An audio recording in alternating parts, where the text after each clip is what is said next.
but also we want peel. That's just not enough, really, to stop Fnatic, in my opinion, from trying to pile on to the backline here. Yes, okay, there's Ghost Flash on your mid laner, but it was kind of like Unicorns of Love changed after they saw Alistar and Gnar, and just like swapped it around and said, okay, we go for Pope now. We'll have to find out. Right, they take the tower and the dragon, and UOL can't trade with an extra objective. They just get that one tower, so Fnatic taking the lead here.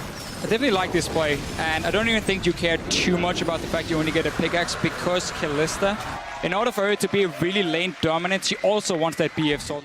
As far as the opposite numbers are correct, so let's just see who can get the advantage from all these shenanigans. Yeah, Unicorn staying and trying to defend. Here's the dive. Oh, they've got on Hylissang. That's the bounce and the hop. First blood goes to Reckless. He's back for Fnatic and he's already on the board. Takes 2 turret shots before he's forced to peel away. Rain over Huni and Yellowstar. They want Kickers. They get Kickers. Vizichachi's the next target before Rainover's forced to flash to safety. The volley, and that's 2 kills for Reckless. Fnatic have the TP ready. Fnatic is moving. The arrow is very strong here early on, but this is a Nunu Kalista.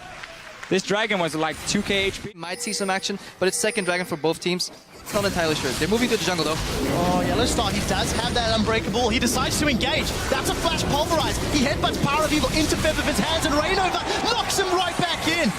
There's no way for Power of Evil to get away. I was wrong, Trevor. And that's another kill. We both were, Crepper, because I wasn't expecting that. The Yo-Yo gets pulled back, and Vardags throws him right back forward. Hylissang trying. LCS anymore, you know. Week 1, they're just starting to get into it. They had a little break.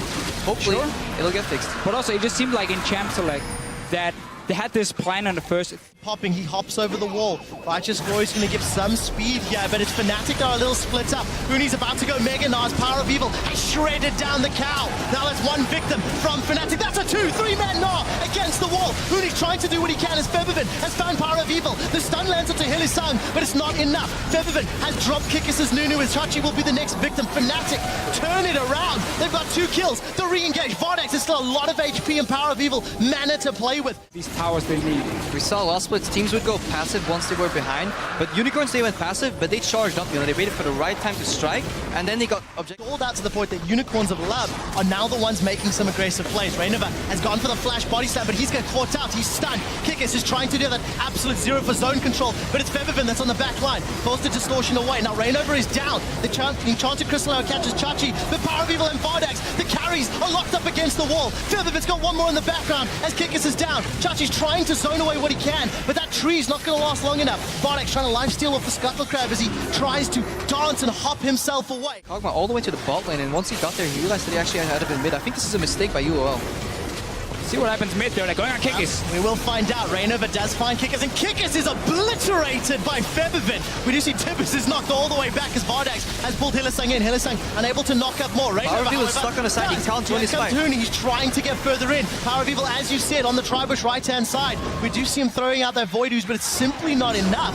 And Fnatic in time, and Fnatic, nice control. He's still poking away, and they're stuck near the Baron here from Fnatic's side. A lot of damage from Unicorns. Well, let's see what they can do. Unicorns unable.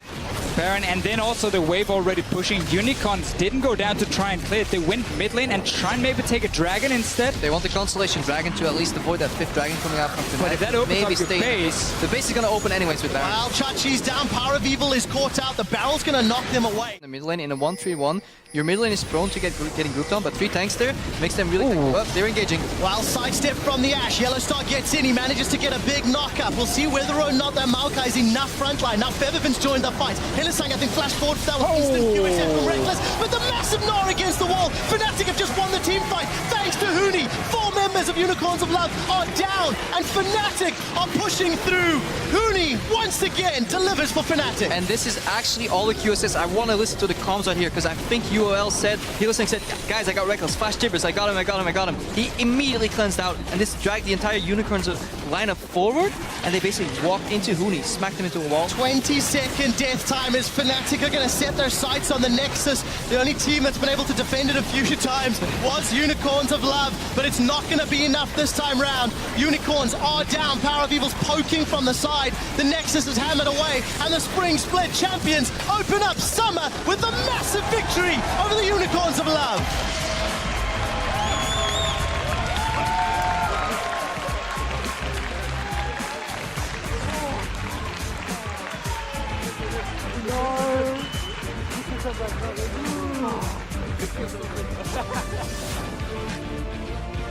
Great performance from Fnatic, from the control and the timing on their engages. It's hard to fault Fnatic's decision making. They're playing as the Maokai and an Annie, so flash root, flash tibbers, and they only gave away 4 kills.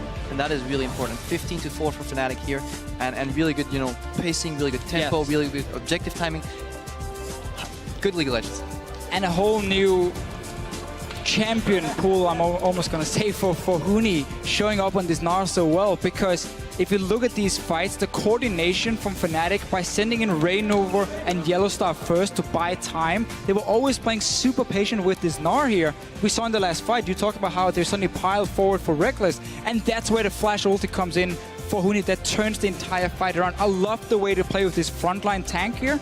And also, we got some of the questions answered in regards to Reckless and how much farm, how much attention he's going to get. They put him on a champion he could carry on. They gave him everything he needed, and it worked out for them. Well, we saw some heavy looks there from Kikis on screen a moment ago. One of the guys who really shook things up in the spring split.